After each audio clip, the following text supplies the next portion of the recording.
My daughter Clara set down her paintbrush the moment my sister-in-law walked through the door, and I watched her face do that thing it always does, the quiet retreat like a tide pulling back from shore. Oh, she's doing the art thing again. My sister-in-law didn't even take her coat off before she said it. Just dropped her casserole dish on the counter, glanced at Clara's watercolors spread across the corner of the dining table, and smiled the way people smile when they're not actually smiling. Renee, my mother-in-law said softly. A single word. A whole warning. Renee had already moved on, pressing air kisses to everyone's cheeks, laughing at something her husband Derek said, filling the room the way she always filled every room, completely, loudly, leaving very little space for anyone else. Clara quietly gathered her paints. I watched her stack them into their case one by one, each small movement careful and deliberate, like she was trying not to be noticed doing it. She was 11 years old and already an expert at making herself smaller. I set down the dish towel I was holding. Leave them out, sweetheart. You were here first. Clara looked at me, then at the table, then at Renee laughing across the kitchen. She left one painting out. Just one. That was how Thanksgiving started. My mother-in-law's house smelled like it always did in November, roasted garlic and cinnamon, and something slightly burnt near the oven that nobody ever mentioned. The whole family was there. My husband Ryan's parents at the heads of the table, his brother Marcus sitting next to me, his aunt and her boyfriend squeezed in at the corner. Renee and Derek across from us, their two boys already loud and restless before the food even hit the table. And Clara at the end near the window, quiet the way she was always quiet, watching everything with those steady dark eyes. Renee was in a spectacular mood. That was always the first warning sign. We closed on the lake house, she announced, before grace had even been said. Derek grinned the grin of a man who expected applause. My mother-in-law said that was wonderful. My father-in-law asked which lake. My husband's aunt asked how many bedrooms. The table leaned into it, the way tables do when someone brings money into the conversation and everyone decides to be interested. 4 bedrooms, 3.5 baths, private dock. Renee ticked them off like a list of personal achievements. We would have gone bigger, but Derek's being responsible. Tell them, babe. Derek shrugged with theatrical modesty. The business is doing well. Really well. We just landed 2 more federal contracts. Government work, steady money. Can't complain. He glanced at me then, just briefly. Not long enough to be rude. Long enough to make a point. I reached for the bread basket. The thing about Derek's construction company was that I had known it was doing well. I had known it for about 4 months, actually. But that's not a thing you bring up at Thanksgiving dinner, so I buttered my bread and listened. It's good to see the hard work paying off. My mother-in-law was beaming. She loved when her children succeeded.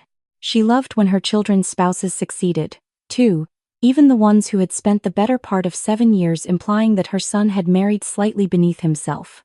Ryan, how's the firm? My father-in-law turned to my husband, and the table pivoted politely.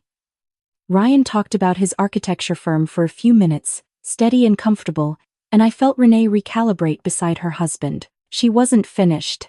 And you? She looked at me with that smile again. Still doing the government thing?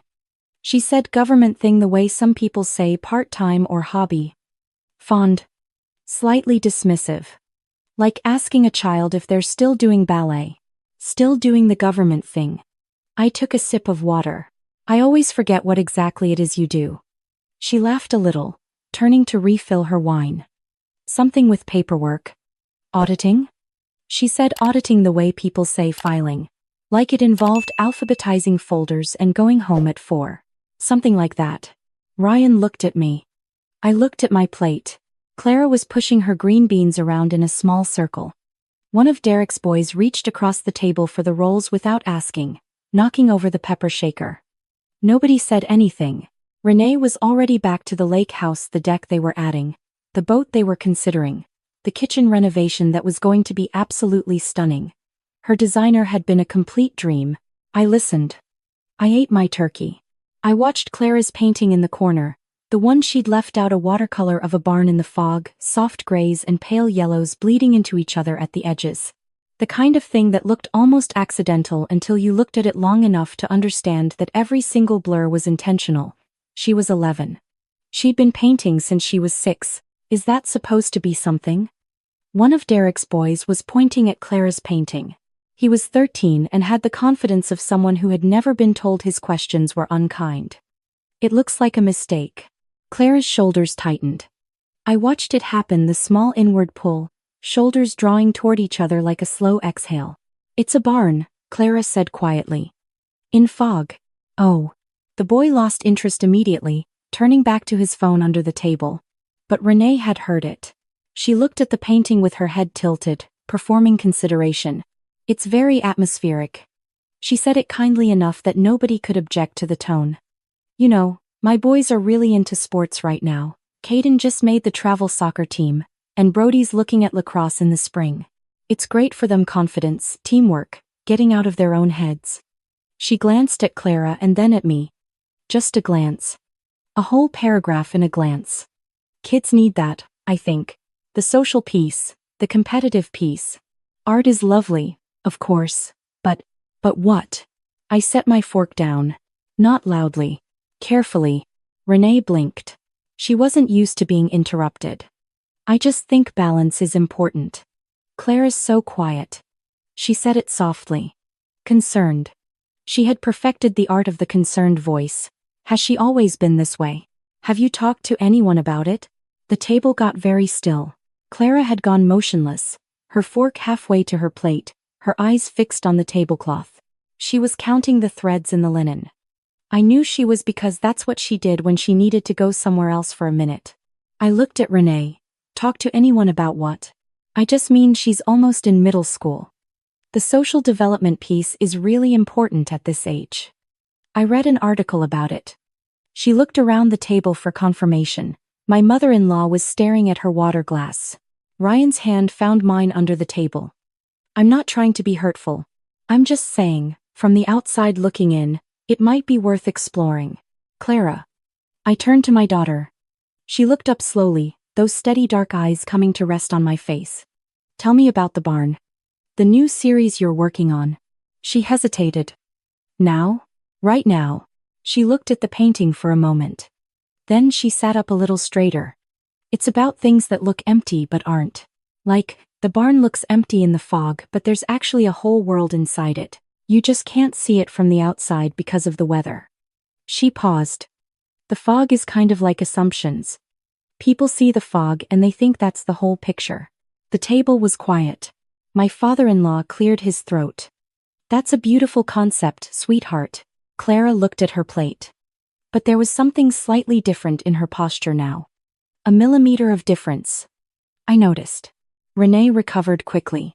She always recovered quickly. That is sweet.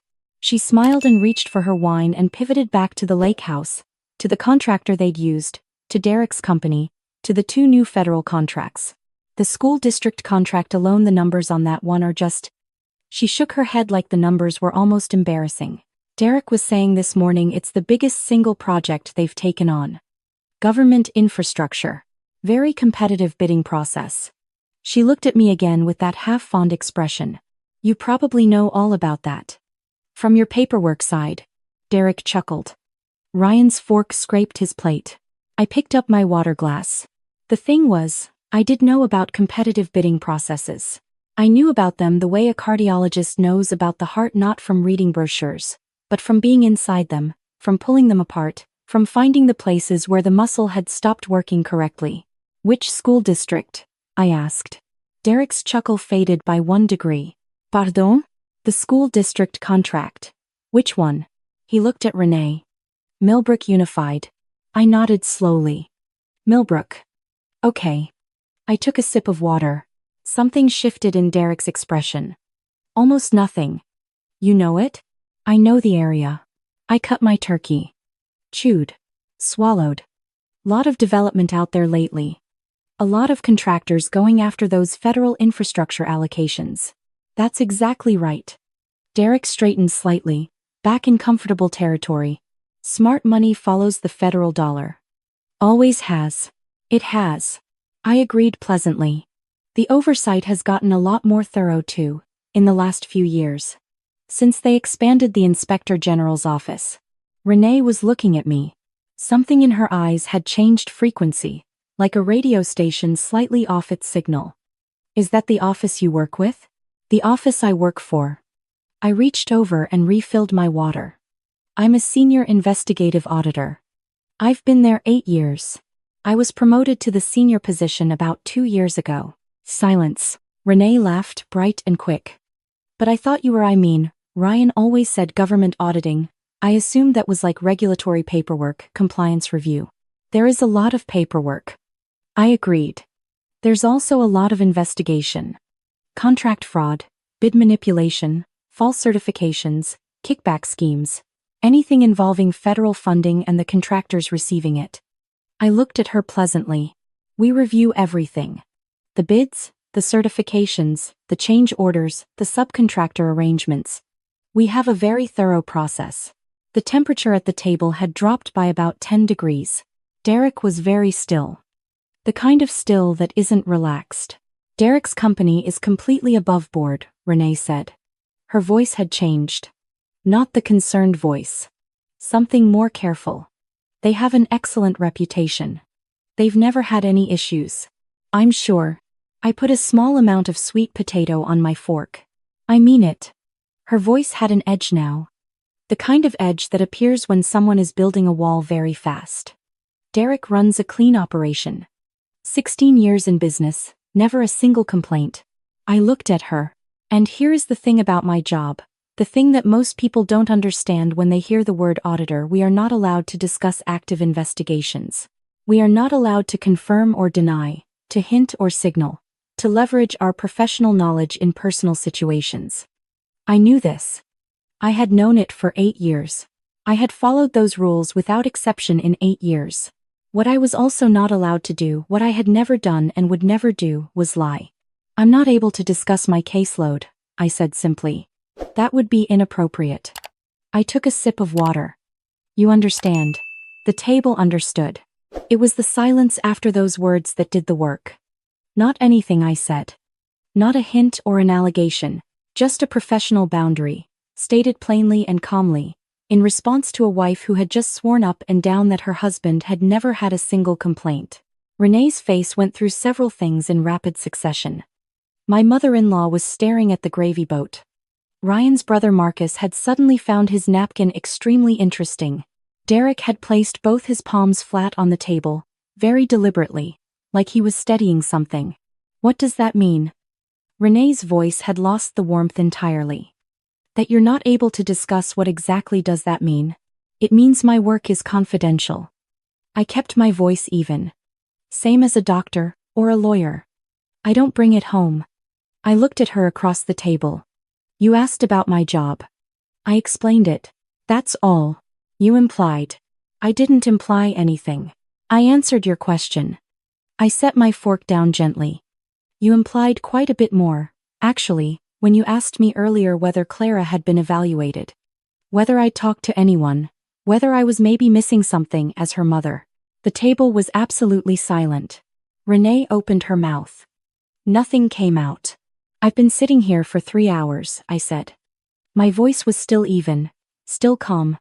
I had not raised it a single time. I've listened to you describe my daughter's temperament as a problem to be solved. I've watched your son tell her that her work looks like a mistake. I've heard you use the words balance and social development as a way of suggesting that something is wrong with an 11-year-old girl who happens to be thoughtful and observant and does not perform her personality for the benefit of people who aren't paying attention. Renee's jaw was tight. Clara isn't missing anything. I looked at my daughter. She was watching me with wide, very still eyes. She notices everything. She just doesn't announce it. I was not attacking your child. Renee's voice was sharp now. The pleasantness was entirely gone, and I found that almost easier. I was making conversation. I was expressing concern. You were measuring. I looked at her directly. You've been measuring since you walked in. The house we live in, the car we drive, the job you assumed I had, the child you've decided is behind. You need everything to be ranked. I folded my napkin in my lap. I stopped needing to be ranked a long time ago. I wish you could say the same. Derek stood up. I think we need some air. His voice was controlled, but his hands weren't entirely. Renee. Let's sit down, Derek. My mother-in-law spoke for the first time in what felt like an hour. She wasn't loud. She didn't need to be. He sat down. She had that quality, my mother-in-law, the ability to occupy a room completely without raising her voice. I had always admired it. This family is going to finish this meal. She looked around the table. Renee. That was unkind. What you said about Clara, and what you've been saying for a long time now. It was unkind and it's going to stop. She said it the way you say something that has been decided, not something that is up for discussion. Then she looked at me. And you? Are you really a senior investigative auditor? Yes, ma'am. 8 years. She blinked. Then she looked at Ryan. Ryan raised both hands slightly. She doesn't like to talk about work at family events. My mother-in-law closed her eyes for a moment. Nobody in this family asks the right questions. She opened them again. Pass the rolls. Please. And that was, almost, that. Except it wasn't, because Derek excused himself 10 minutes later to take a phone call and came back to the table the color of old chalk. And he said something quiet to Renee that I couldn't hear, and she looked at him and then she looked at me and something rearranged itself in her face. Not hostility. Not softness. Something more complicated. The look of a person recalculating. They left early. Caden forgot his jacket. My mother-in-law packed them a container of leftovers anyway, because that's who she was. Ryan and I washed dishes while his parents sat with Clara in the living room. I could hear her through the kitchen doorway explaining her Fog series, her voice gaining confidence sentence by sentence, the way it always did once she got going, once she knew she was in a room that wanted to listen. My father-in-law asked her how she decided when a painting was finished. She thought about it for a long moment, the way she always thought about things, all the way down before she spoke. When adding anything else would take something away, she finally said. My father-in-law was quiet for a moment. Then he said that was one of the truest things he'd ever heard. Ryan handed me a wet serving dish. You okay? I'm good. You never told me. He said it without any weight. Just a fact. You never asked. I looked at him sideways. I told you I was an auditor at the federal level. You said cool and went back to your blueprints. He considered that. That's fair. He handed me another dish. Derek called me last week, actually. Asked if you were he was being weird about it. I didn't understand why at the time. He paused. Is he in trouble? I genuinely cannot discuss my caseload. I dried the dish carefully. What I can tell you is that people who run clean operations don't tend to turn the color Derek turned tonight when their wives mention the Inspector General's office. Ryan was quiet for a moment. Renee doesn't know, does she? I don't know what Renee knows. I set the dish down. That's not my problem to solve. I looked through the doorway at Clara, leaning forward on her elbows, showing my father-in-law something in her sketchbook. Her whole body lit up the way it only got when she was talking about her work. My problem is already solved. He put his arm around me and I let him, and we stood there in the kitchen doorway for a minute, watching our daughter be exactly herself, without apology, in a room that was finally listening. On the drive home, Clara was quiet for a while. The city lights slid past the car windows, orange and pale blue, and she watched them without speaking. I didn't push. She processed the way she processed, slowly, carefully, all the way to the center of something before she spoke. Mom. Yeah, honey. Why does Aunt Renee always do that? The thing where she acts like she's helping but she's actually not. I thought about it. I think some people are afraid that if they're not winning, they're losing. And if someone near them is different, not worse, just different, it feels like a challenge to them, even when it isn't. I turned onto the highway. She's scared of things she doesn't understand. But she doesn't even try to understand them. No. I glanced at her in the mirror. She doesn't. Clara was quiet for another mile. What you said about me. About how I notice everything. She paused. You really think that? I know that. The kids at school think they think I'm weird because I don't. She stopped. I don't know. I don't talk as much as they do. You talk exactly as much as you need to. I changed lanes. Some people talk to think. You think first. That's not a flaw. That's a difference. I looked at her in the mirror. What did you think about when Caden said your painting looked like a mistake? I thought about whether he was right. She said it simply. And then I looked at it and I thought he wasn't. She looked at her hands. And then I felt bad for thinking that because it felt mean. You were right, though. He wasn't right. Yeah. She turned back to the window. The lights streaked past. I know. She was quiet for the rest of the drive, but it was a different kind of quiet. Fuller.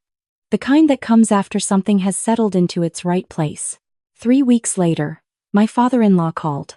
He had bought a frame for the barn painting the fog one Clara had left out on the table and wanted to know if she'd sign it.